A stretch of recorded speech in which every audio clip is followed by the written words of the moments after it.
Hello, all. I am Lindsay Pfister-Kerr with LPK Coaching. I am so excited to have you join me here today. And we're going to look at this idea of everything landing on you. How, before before you're already aware, you're handling things. And before you even decided to. Well, kind of. You did make a little bit of a decision, but we're going to take a look at this today. And the question always comes up. We often ask ourselves, why does everything land on me? Why is this my responsibility? Why does everyone expect me to do these things? Well, that's what we're going to look at today. We're going to look at this idea of how did it get to you? And there is a process to this that happened maybe consciously, unconsciously, probably more unconsciously, and that's why we're working on this today. So if I appreciate all of you who signed up to join, if that's what happened, then something about this resonated with you. Maybe that is the question you're asking yourself, and you're not really sure how this is occurring. And that's what we're going to focus on today. So I want you to stop before we jump in too much further. And I want you to think about something with me for a moment. If you want to close your eyes, great. If you just want to sit and think about it, I want you to think about something that recently may be yours and you're wondering how you became responsible for it. So think about this for a moment. Something comes in, email, text message, someone verbally standing there, conversation during a meeting, whatever it may be. And in that communication, whether live or asynchronous, in that communication, someone puts something forward that needs done. Whatever it may be. It could be your child looking for their shoes, and you and your partner are standing there. It could be someone who is a team member who is looking for who puts out that a new piece of a project needs done. It could be someone who mentions that there's a committee that needs addressed at work or on a sports team or at school or wherever it may be. There's a communication, there's some level of request. And the next thing you know, it's yours. Somehow you went from communication, hearing the request, hearing what was being needed, to now you're taking care of it. You're finding the shoes, you're chairing the committee, you're running the project. And when you're in the middle of it, finding the shoes, maybe not too big of a deal, unless you're the one who's always doing that. But running the project, running the committee, as you're in the middle of it, you might be sitting there thinking, how did this end up with me? I don't have time for this. I didn't want to take this on. I have to do what? And now you're wondering, where did this come to me? And what it is this landed on you not because you decided, I want to run this committee. I want to take on this project. I want to go do whatever it may be. It came to you because it already felt like it was yours. Somebody put out something that needed done and you scooped it up and moved. And now that's the challenge is you didn't really decide you wanted it. You just felt like it was yours. So a lot of times we don't even realize it. How did it go from hearing something needed done to being yours? And it's not about being too busy. I guess maybe that's where that old adage comes from of if you want something done, give it to a busy person. Because when we're that busy person, we just keep bringing more into our orbit and taking more on and running with it. So that's helpful, but it's not about being too busy. This leads to us being too busy, but we're not actually too busy to decide. We're just feeling like naturally we should do this. So, what we're going to focus on today is we're going to look at what happens before this becomes yours. Because most people don't realize that this is happening until it's already pushing down on them, until they feel like everything depends on them. And it hits a point of, I can't do this anymore. So by the end of this today, you'll be able to catch that moment, or we're going to work on setting you up to catch that moment of where something becomes yours, that it's no longer this blur from communication, request, you're handling it. We're going to try to find a little bit of room in there to catch where that happens. So we're going to look at what's happening in the moment. What's allowing this to be on fast forward? Why does everything end up on you? And how to start stepping out of it without overcorrecting. Because I know many of you or your systems are like, no, I have to do this. The shoes aren't going to get found. The project's not going to get done. The committee, no one's going to pick it up if I don't do it. And that's what our system is going to be screaming. But we're not saying you don't have to be reliable. We're not saying you don't have to be the go-to person. What we're saying though is how do we frame that in a way that you have some choice before it all becomes yours? How do you slow that, and even by a few seconds, slow that requested handling it and get some clarity? So let's start with what is actually happening in the moment. We want to look at what are we doing between someone communicating a need and us handling it? What's going on? So it gets put out there and then what? You respond quickly. Yes, I'll do it. Okay, I got that. I'll take it. Yeah, no problem. You want me to what? Okay, here it is. We respond very quickly without even thinking. You step in early. You don't even think about responding and saying, I'll do it. You just start doing it. Maybe it's planning something. Maybe it's, someone needs this question answered. You start answering before anyone else gets a chance to. Um, you run to get the shoes. I know I keep going back to that one, but that, even though it's small, that shows a level here. And if that was the only thing that was happening, maybe okay. But when you put that with everything else, now we get a bigger issue going here. So you step in early. As soon as those words have left someone's mouth, you're doing it. You don't wait for full clarity. You don't ask what the committee's for or if there's other people to work with you. You don't ask what the project is, how long it is, the amount of commitment. You don't really stop and wait for full clarity of what is being requested. And maybe even that shoe question, you didn't even hear the whole thing. You heard, where are my shoes? And you ran to get them instead of, where are my shoes? I think I left them here. Can I go check the car? Because maybe your little one isn't big enough to, go out to the car by themselves. You're already on your way to the car, and they're asking if they can go do it themselves. So we don't get full clarity. We hear the first part of it, and then we're in. Or you handle it before you decide. You handle it before you ask, do I have the time to do this? Do I have the capacity, the space? Do I have the support? Do I even want this? Now, there are going to be times, and I'm not negating these, there are times that people will put something on us at work, let's say, that we don't want to do, but it's something, it's a responsibility of our job. And I'm not negating those things. But when I'm saying about deciding, there are way more things in our lives that we can decide on than things that are just, we have to, literally. And I respect that. But these things are the things, do we have to? Do you have to go out to the car to get the things you need? Or if you would have heard the whole thing, you didn't even have to go and you were building independence. So that's what we're looking at is how do you handle this before you handle it before you decided? Did you decide you even wanted something? So that's what we're looking at. So, and right now it doesn't feel like a decision. It feels like the expectation, excuse me, that this is for me to handle. The expectation is I need to do this. I have to, I must. This is for me. There's no other option, is what our system and our brain is telling us. And it feels like a continuation. I finish that thing, now I pick up the next thing, and I just have to keep going. It's a vicious cycle.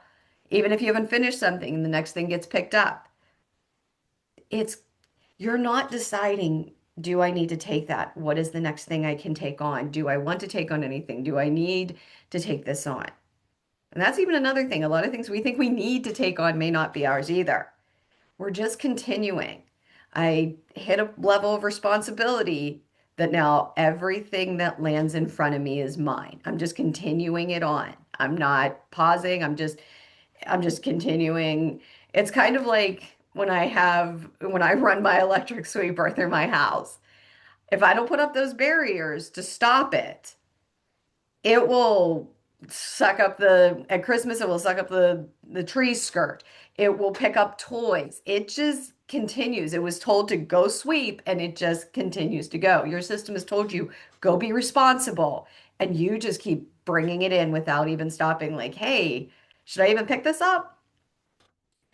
So you're not just reacting to the situation. You literally feel, you're responding because you literally feel that you are responsible for anything that appears in front of you.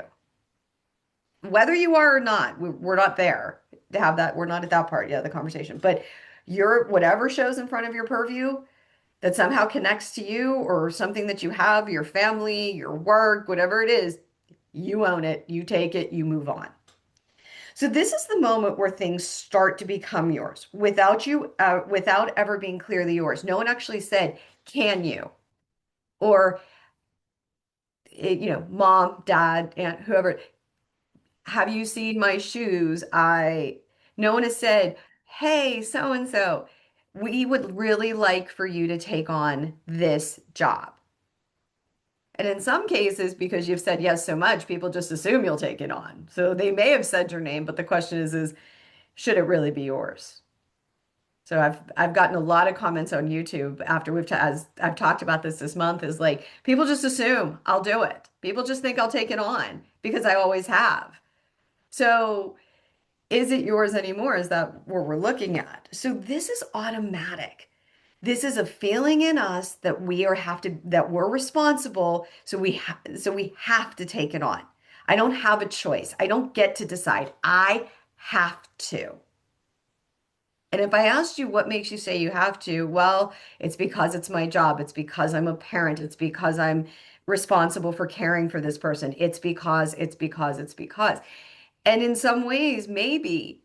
But the question is if you kind of could rewind a tape and stand and watch all the things you took on, did anybody actually look to you to do it? Or are people trained now to look to you to do it because you just will, and they're just not even going to bother stepping in?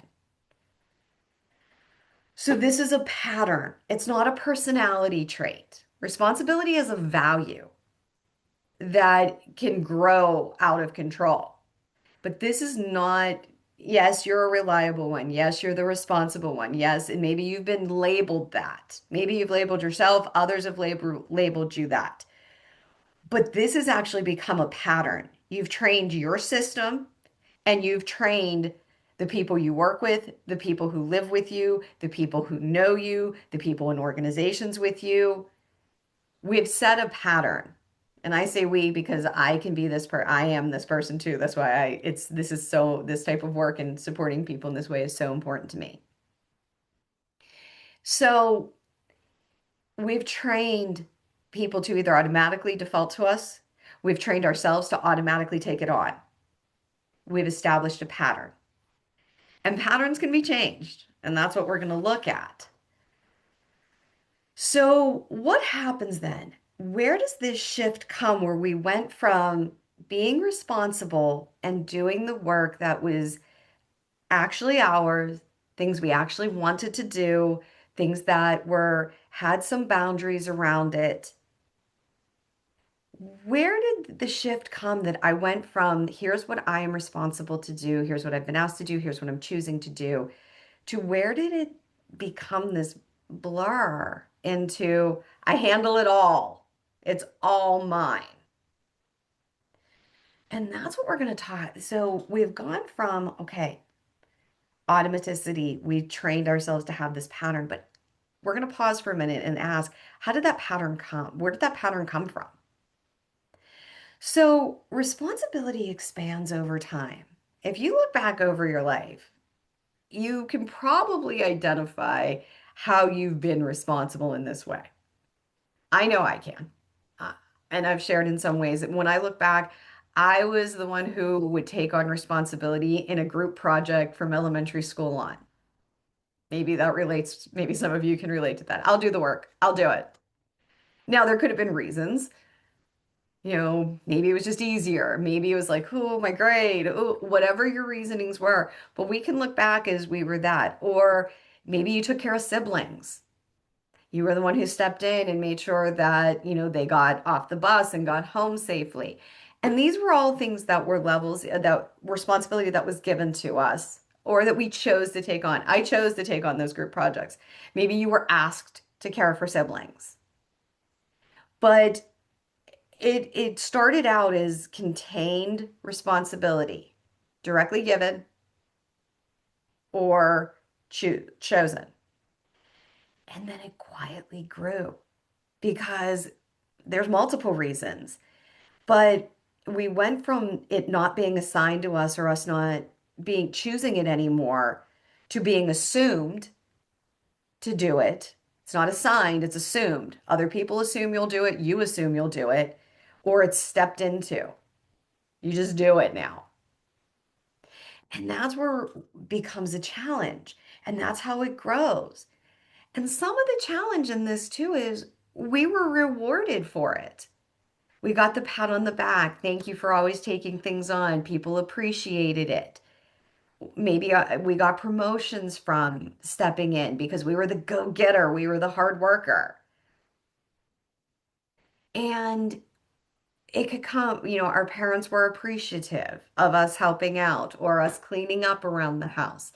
And then that kept growing. And then it got into we were the intern who was always the one who was willing to step in, stay later, work harder. And then we were the new person on the job. And it helped us move through the ranks faster. So we kept getting, in some ways, we kept getting positive feedback. And in some ways, it's a level of control. We could own things. We could make things, make sure things happen in the way that it does. I always use the example, like I have this weird control over the dishwasher and how it's loaded. So I will jump in and try to do that or over laundry or silly things like that. But even those are the small things that can grow to the big things. So what this looks like, and if any of you have seen what I've been sharing over the past month, I shared what looks like a thermometer or a scale of levels of responsibility. And it goes from healthy, defined responsibility and it grows to toxic responsibility. And toxic responsibility is where is responsibility beyond what is actually ours. Sticking with that shoe example, if we would have let the person speaking to us finish their statement, we didn't have to be responsible for anything in that moment. They were going to take care of it themselves and go find their own shoes. But we took it away from them because we jumped in, became responsible. We were going to get them. We were going to search the house for them. And it's become toxic from the small things up through the big things. I have to run the project. I have to be in charge of that. I have to take this on. I have to make the dinner on all the holidays. I have to. Now, if you enjoy doing that, I'm one of those people who love doing that. Okay. But if you're not, but you just do it because you think your system thinks you should, that's a different thing. That's where it becomes toxic. And we don't get straight to toxic. We don't go from people defining it to, I'm going to handle everything. Because in between these steps, we feel capable. We're being capable of handling a lot, of handling things. We feel like we're dependable. People can depend on us. We care for these people. A lot of this is based in love. A lot of this is based in concern. A lot of this is based in hard work. But it's this feeling of being dependable, of being capable. We're the one who follows through. We're the one who makes sure it gets done. But that's why it's so easy to miss. And because it doesn't feel like too much at first. At first, we're good with it. It's okay. But then we start to move into, we go from defined and being really good at doing these things and feeling good on ourselves and getting good feedback and, okay, this is great. And then it moves into, we start stepping in a little early. We're not fully taking it all on, but we're like, yeah, yeah, I'll do that. Oh, sure, no problem. And then we start moving to overextended. And then we go, and overextended is I'm starting to get to my max. I'm starting to take in a lot more till we're at the full-blown toxic responsibility where everything that runs in front of us is ours. We're like that sweeper. We just take it all in. We don't even stop and think anymore. Should I vacuum this up? Should I take this on? Nope, just keep going. So what we start to realize is that everything that reaches us, we're bringing in. But what we have to realize is that just because something reaches us, we have the option to say, no, I'm not taking that in. And I'm talking about the optional things, not things that are required by work or care for someone or something like that.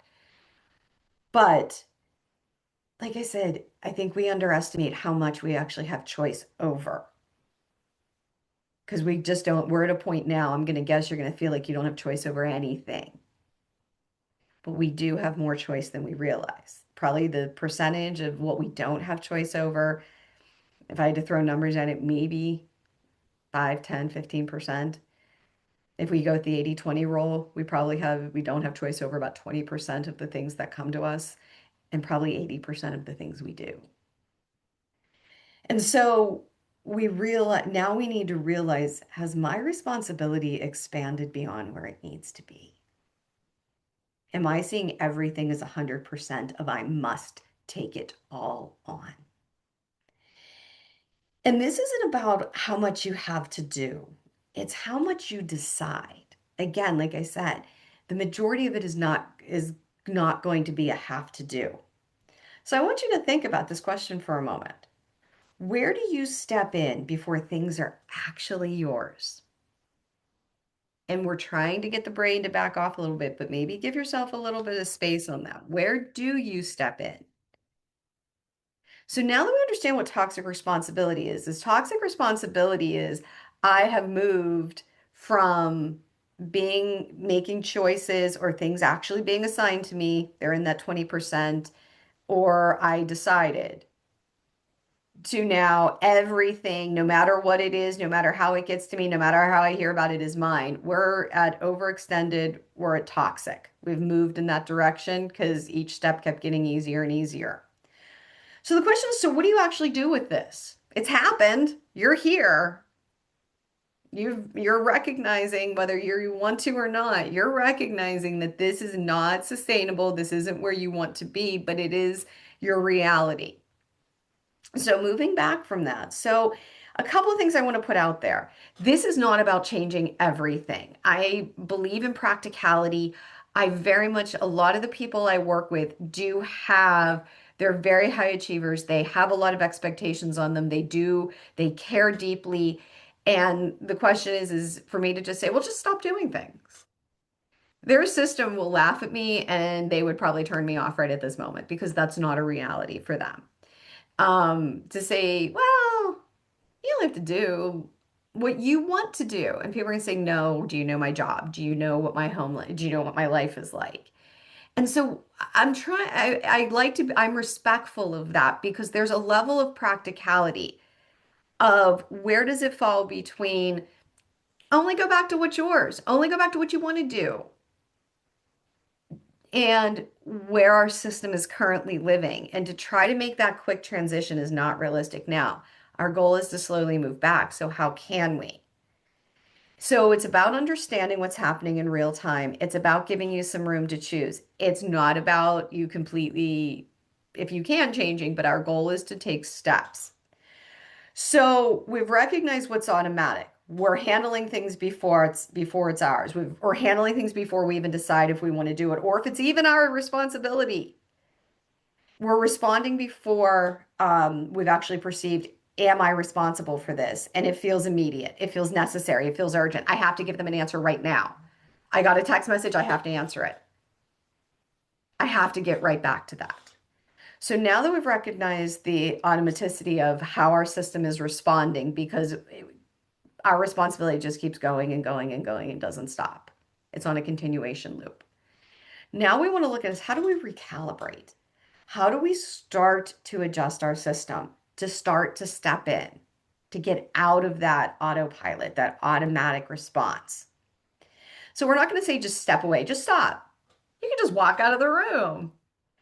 But there are ways we can work in. Could they be challenging even if they're small? Yes, but they're things we have to choose to do. We can't slow everything down. It'd be great if we had a pause button and we were like, let me sit and think. We don't have that. So it's not always about slowing everything down or stopping everything, but it's about creating a small pause. And pauses are so much more important than we realize. So, this is where space begins to happen. This is where even a few seconds to pick your response, to think for a minute comes because we often feel like I don't have time to think. And that's what we want to focus on is we want to recalibrate because if we can work in as in comparison to you hear the need, yes, I'll do it.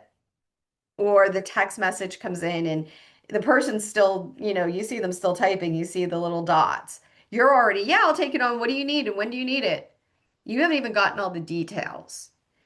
So we want to recalibrate our system to read the text message and be able to set our phone down. 5 seconds, 10 seconds. Just even say, do I want to do this? Do I need to be the one doing this? Maybe I'm on a group text. This isn't even a text to me. It's a group text asking multiple people. And then we move into how do we choose?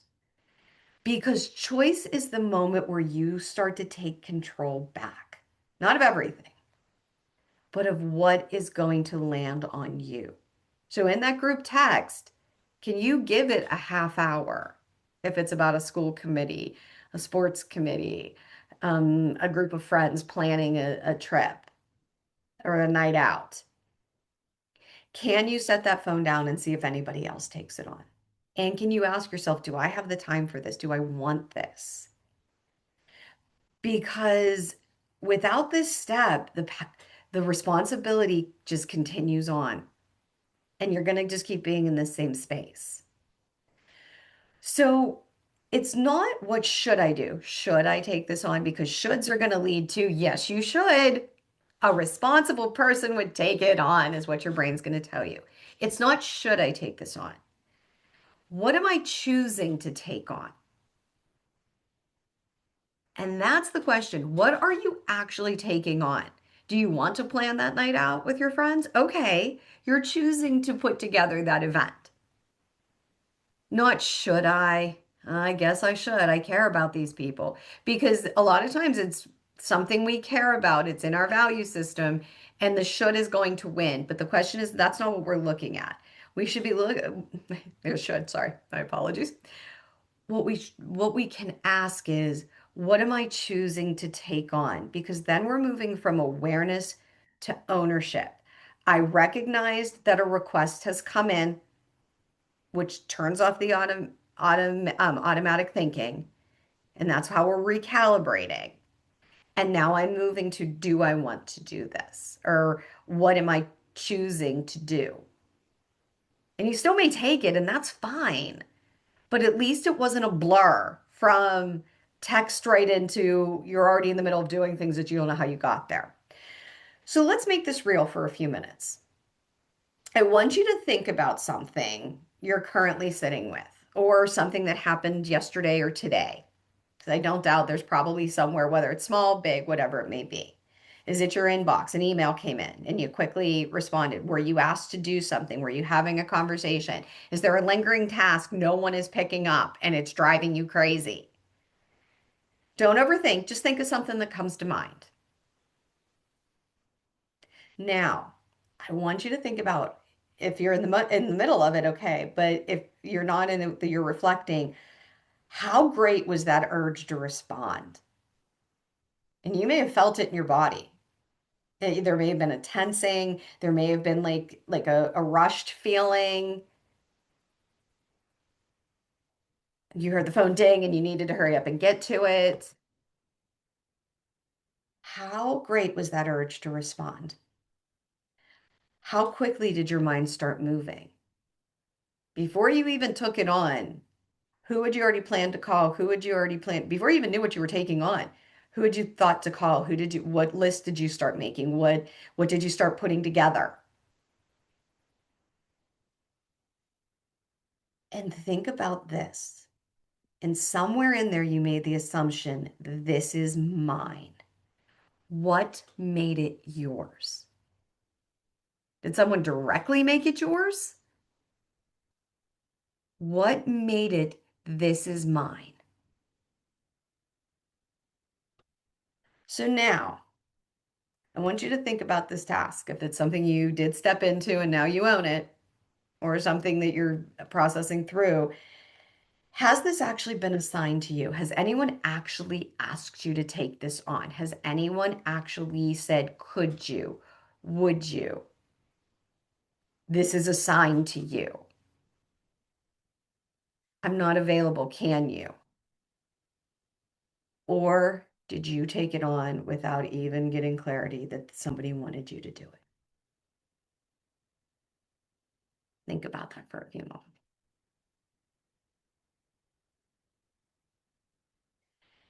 If you paused right now, whatever it is you took on or whether you're deciding to, would you still choose to take this on? After going through these questions, would you still choose to do that? Maybe you would. Maybe you're very excited to plan whatever it is. Maybe you're excited to take on the project. And excited doesn't even have to be there. Maybe it is something you actually see a need, see a purpose, see a reason, and that's okay. Or are you sitting there going, I wouldn't have. I don't have the time for this. I don't know how I'm going to work this in. Does this feel like something you had to take on or you did without even thinking? And this is the space most people miss. This is where everything does change. So, a couple of practical tips. So, what does this look like in real life as we start to wrap this up? What does this look like in real life? Well, one, again, it's the idea of going back to creating a cushion. If space doesn't work for you, the word pause doesn't work for you, a cushion, a moment, whatever you want to call it, before you respond. It can be anywhere from 10 to 30 seconds to 10 to 30 minutes if you have that time, to 10 to 30 hours if you have the time. But you don't have to respond immediately to anything, even anything that's directly. You may feel you need to. Your brain's going to tell you, your values are going to tell you, your need for your level of competency is going to tell you you need to respond now. You don't. You even have, like I said, 10 seconds. And 10 seconds can feel like an eternity, but 10 seconds is really not that long. So you don't have to give an immediate response. Before someone asks you something, try something simple. Take a breath, breathe, actually breathe. Or say to someone, let me think about that for a second. Or can I get back to you? Find wording that works for you. Um, Even if it's, maybe squeezing your hands for a second, something, feeling your feet on the floor for a minute. Work in something that works for you. Give yourself a moment to be like, to even ask that question, what do I want to do with this? And then decide. You're not delaying, you're not dragging it out, you're not doing anything. You're making a decision. 10 seconds might be a little short, but you're still working it in. And that might be where you have to start from. Maybe you ask for a day. That could be eventually way down the road. And then you want to check your ownership differently. Instead of, should I? Is this mine? How do I do this? Ask yourself that question.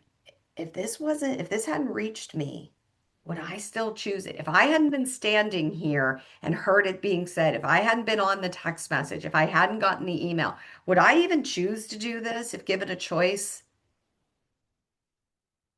That might be, look at your ownership differently. Find a question that works for you. What reason do I want this? Who is actually responsible for this? What makes me feel I'm responsible to take this on?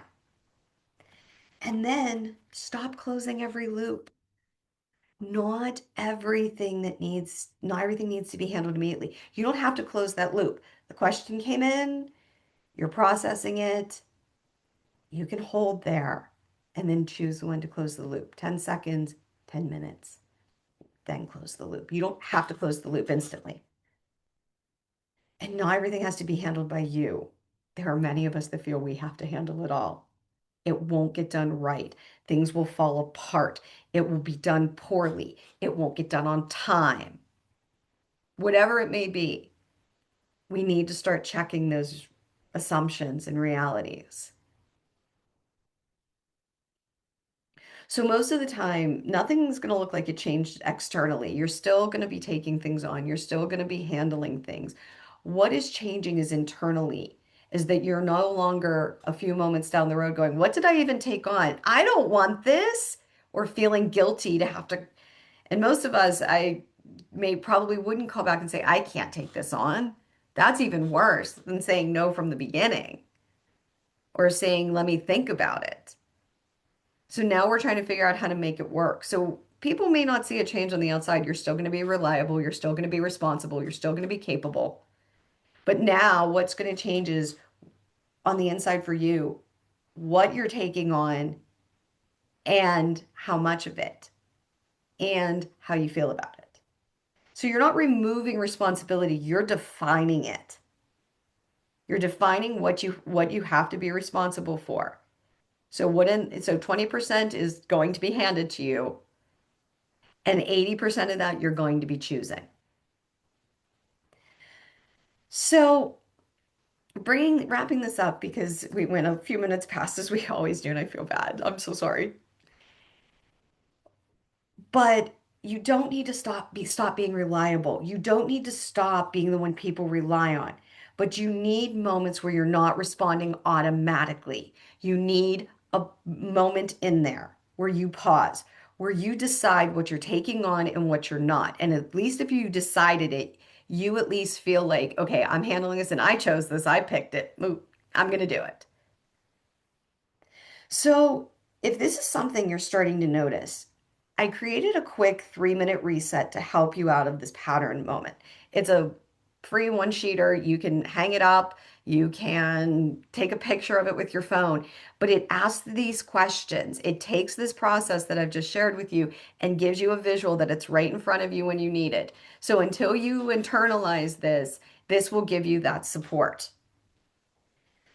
I will put in the comments how you can get to it on my website, but it's something that's a visual that can reinforce this and give you some support. It's a quick way to help you find that space we talked about today. So today we focused on noticing the moment. So there's no longer a blur between the situation and you taking it on. Now you're starting to recognize where is it happening, and we're starting to recalibrate and move away from the automaticity or being automatic or being on autopilot, whatever phrase you want to use. And next month, we're going to build on that. And we're going to take it one step further and focus on how do you actually decide? So, right now, we're pausing to start to be aware of like, wait, I got to break this, I got to interrupt this. And we're going to build to it next month of what do I do to decide? And we did a little bit of that today to get you started. But you need space. Your system has to be willing to work with you and grow in this. It can't be a jump. You've just even got to notice you're doing this, where it's showing up and when, and start working with phrases like, can I get back to you? Can I have a moment to think about that? Or just not answering right away when you're by yourself. That's what we're focusing on for you to take into this next month with you. After you do, now, once you start to get the knack of where it's showing up and how it's showing up, then what you're going to do, we're going to build on next month is once you've realized now, how do I decide? How do I decide what's in the 80%? What's in the 20%? How do I do that? So we're going to touch on that next month. So there will be a lot of things I'll be putting out on YouTube, on LinkedIn, on whatever social media route you go. There'll be some blogs on it. So we'll start to build to that. And then at the end of next month, we'll touch on this in a live session to work through it together. So remember, you're not just busy. Yes, you're busy, but you're busy because all of this is coming to you. And everything's landing on you because of external patterns that you've set up with other people and you've set up for yourself of being continuously responsible without pausing it. And you don't have to handle everything that comes in front of you. You have choice. So thank you so much for your time. I appreciate you sticking this out with me. My name is Lindsay Pfister-Kerr. I am with LPK Coaching.